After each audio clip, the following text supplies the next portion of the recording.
Welcome to another episode. Today I'm joined by a person I really admire, their work skill and also how they conduct themselves on and off the pitch.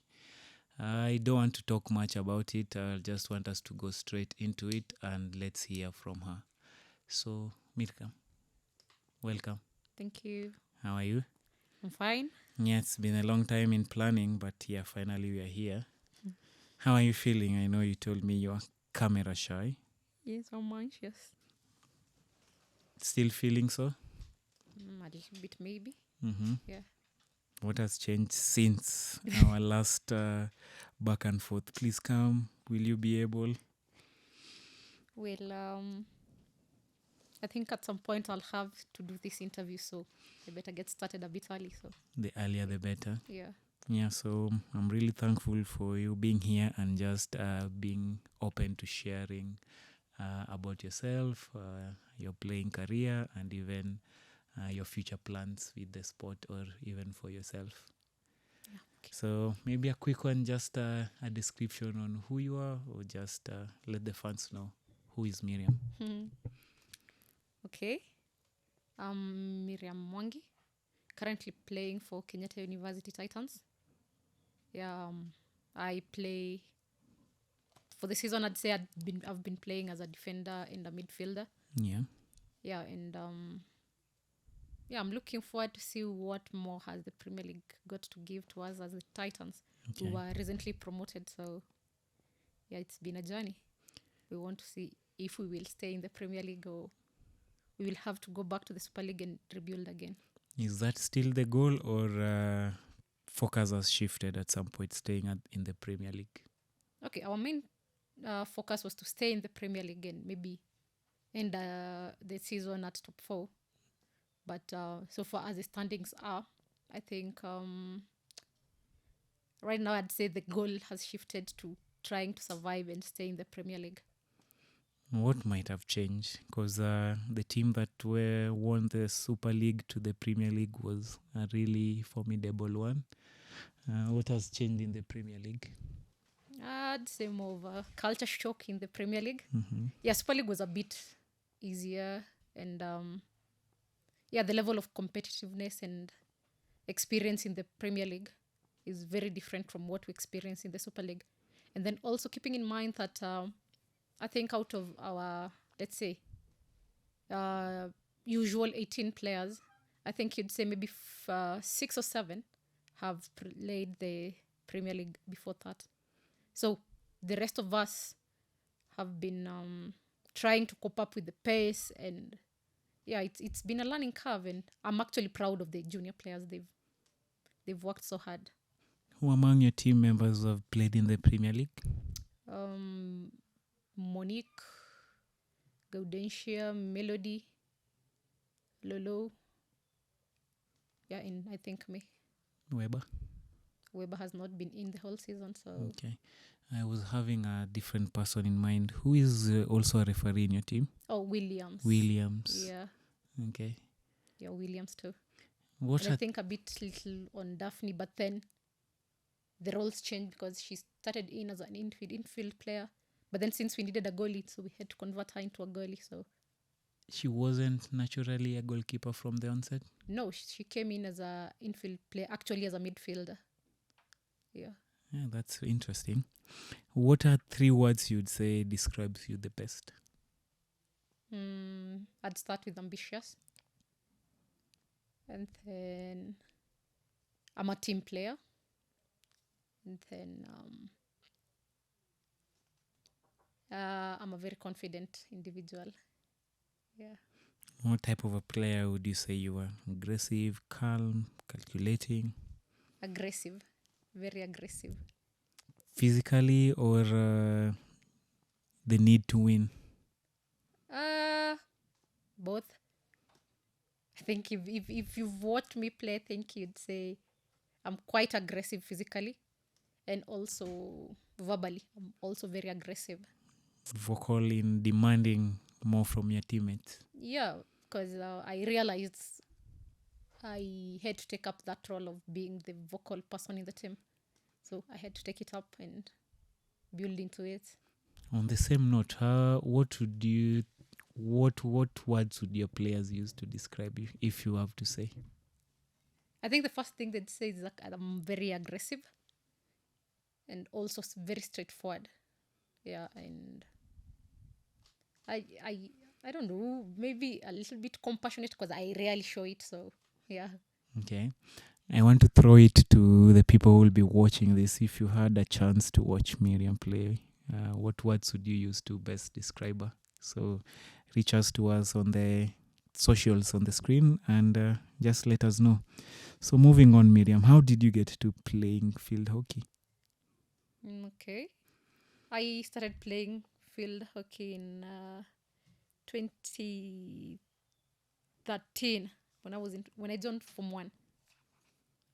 Yeah, my interest in field hockey started with my older brother. He used to play field hockey, but then he stopped at some point. But yeah, he's the one who actually introduced the sport to me. So I went into high school knowing that I want to play field hockey, and it was actually motivating factor when I was doing my primary school examinations, because not a lot of schools have hockey. So the basic sport is mostly soccer. So if you did your exams well and passed, you'd go to a school that actually had hockey. So that was my main point. So went into high school. The first year I didn't play much of it. Went in. Then I think maybe the priorities changed. And then at Form 2 now, that's when I came in fully as a player now. What did you love about the sport?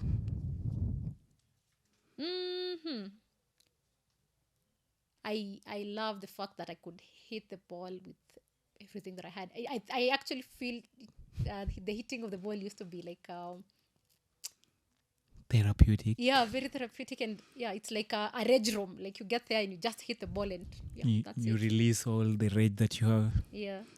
Where's all this rage coming from? Of course, being in a school setup, there's a lot that you'd expect.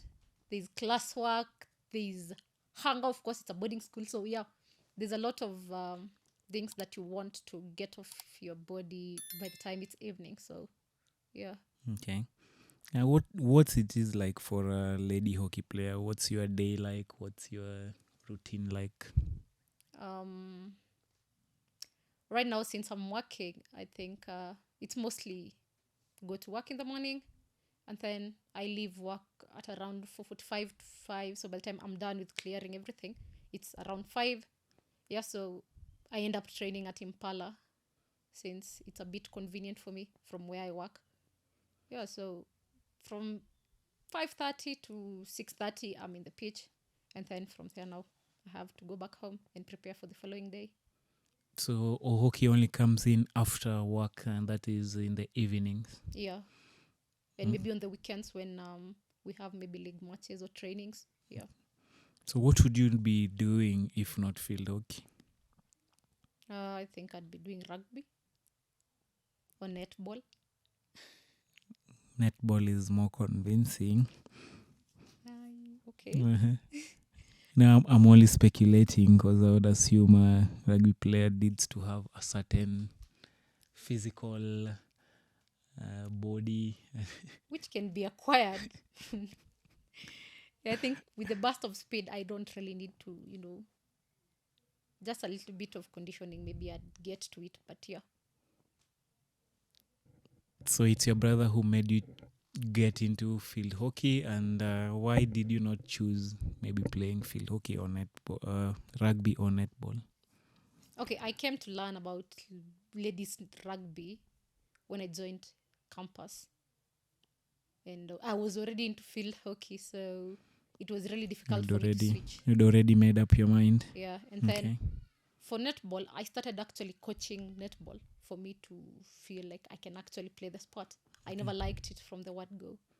So yeah, and also like in campus you don't really get to do a lot of sports. You have to commit to one. So I stayed at infield hockey. Maybe touch on a little bit on netball. It's sports that I'm not so familiar with.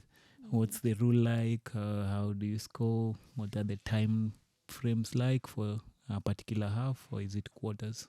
Okay.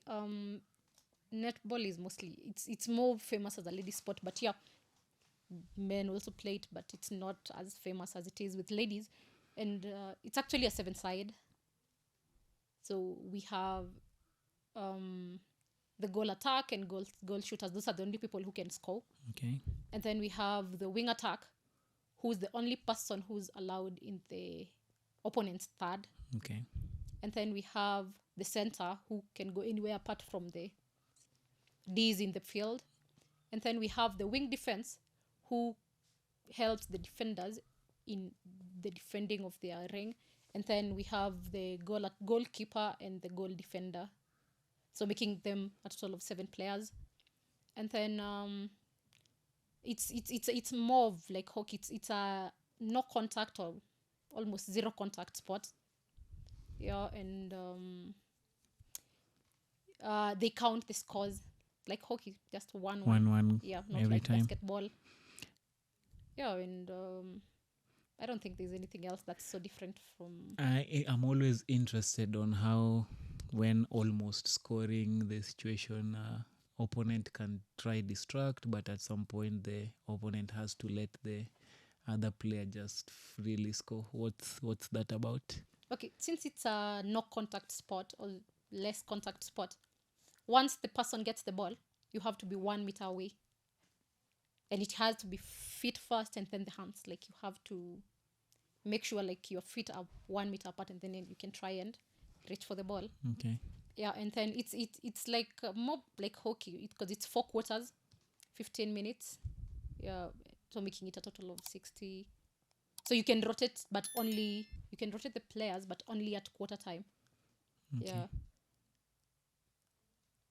I'm sorry we took a detour, but I'm always interested in various sports.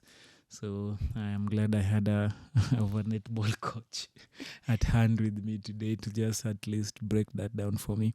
So now back to hockey. How was that transition? Because actually a few people I know have actually known that they would want to play field hockey as early as primary school.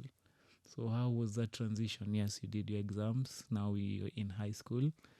How is it going through from 1, 2, 3, and 4?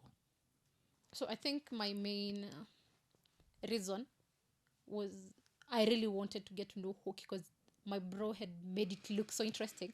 So getting to high school, you get there, and then of course what you expect was a certified, most of the times contradict. So I got there, and the captain that I found at that point was not very friendly. And me being me, I ran away and disappeared for a while. I only came back end of Form 1 in that term. I got elected as assistant captain for games.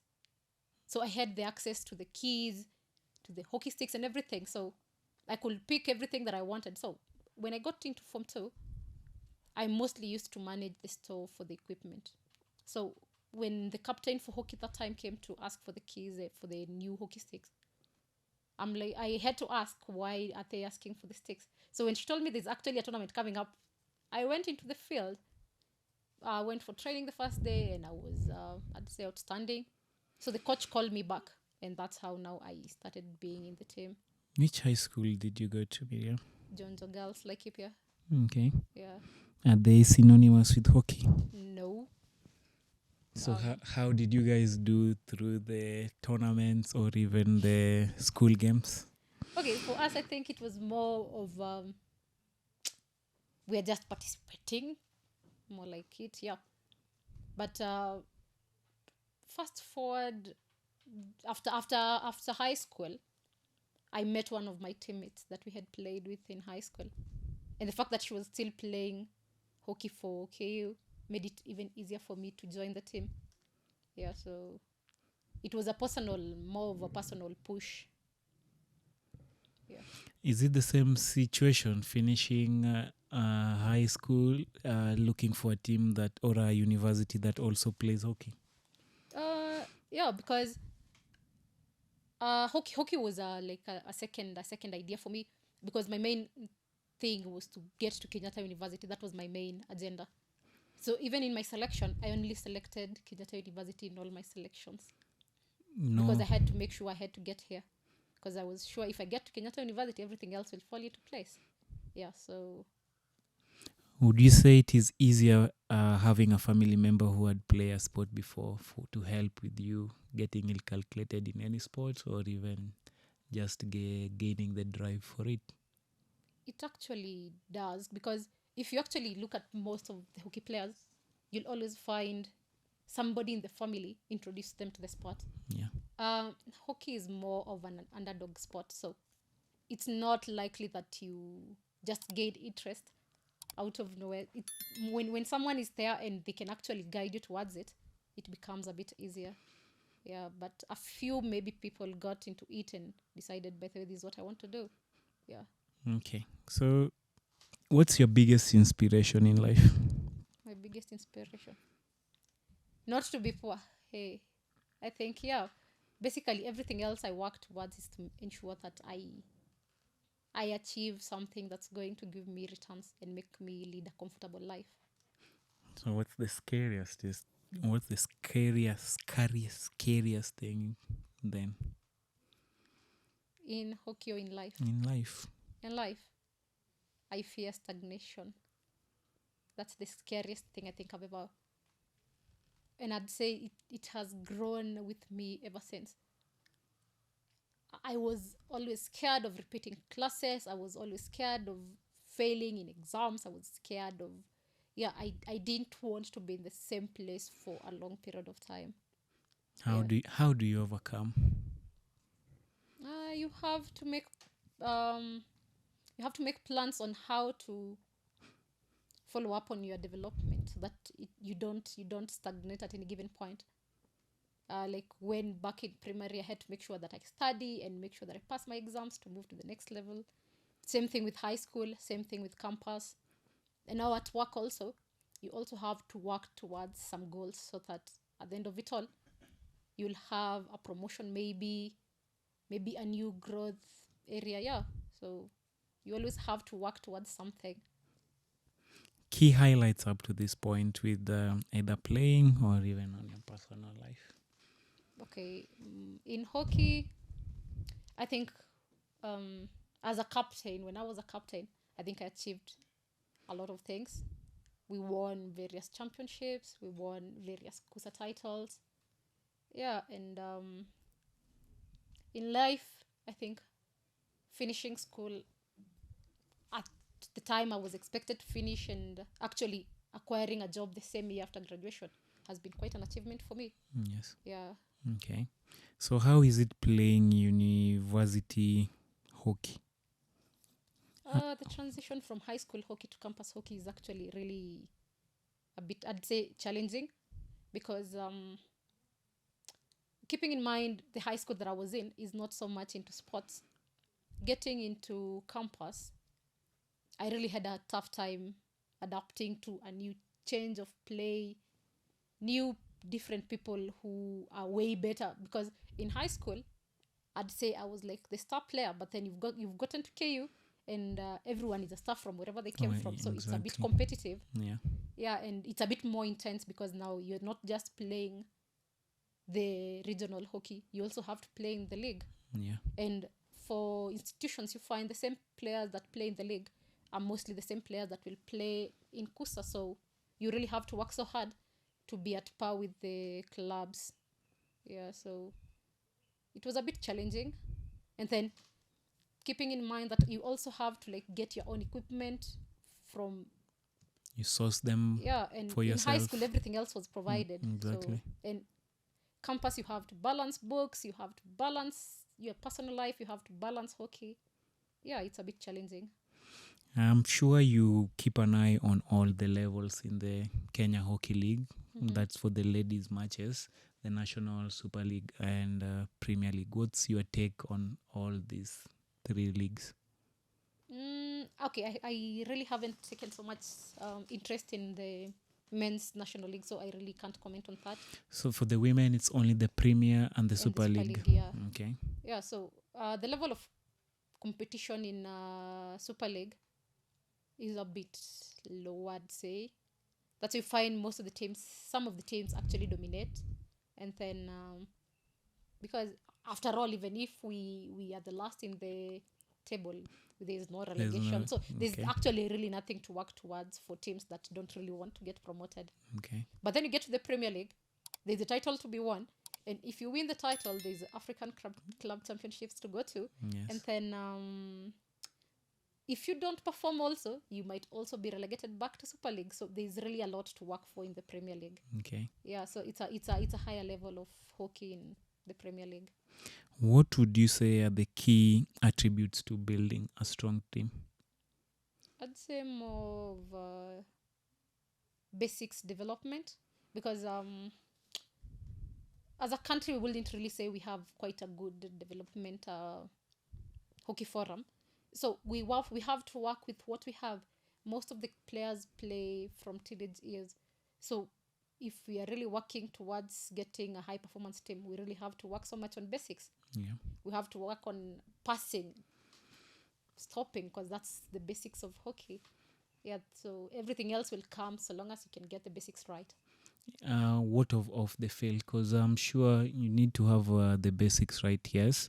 But some team chemistry, gelling, how do you think these attributes, or how can you build up on this? No, I think now that's where the coaching and the management comes in, Mm-hmm. because we as players can do so little when it comes to bonding and actually understanding structures and getting the team chemistry. That's where the coach has to come in and help us, because he needs to identify what am I good at, what is the other person good at, that can complement each other in the pitch. Yeah, so the aspect of coaching and guiding. Yeah. Okay. You've had a chance to play in various fields, the grass fields, the MIRRIAM, and even the turf. What has been your experience with these? And which one would you say is your strongest or your most comfortable pitch to stick in? Okay, I think I haven't done so much of grass hockey. Yeah, mostly maybe away tournaments and maybe a few league matches like Mombasa. Yeah, but not a lot of it. Maram has been my day-to-day field, because for the Astro we only get to play on the Astro for the league matches, but then training is on Maram. Kusa matches which are more than the league matches are on Maram, and yeah, so I'd say I'm a bit more comfortable on the Maram. But I think with the national team training, I also gained a lot of prowess in the Astro. Yeah, but I think now the levels of quality in Astros is what matters now. Okay. Yeah. Most memorable matches in any of these fields? For the Maram, I think I'd say the Kusa Nationals in JKUAT in 2021, I think. Yeah, we won that for the first time in the longest time, I think, because I can't remember the last time we won Kusa playoffs. Yeah, and it's specifically very memorable for me because that was my last reign as captain. Yeah, so when we won that match against Strathmore, it was a really sweet win for us. And then for the Astro, I think our last match against UON.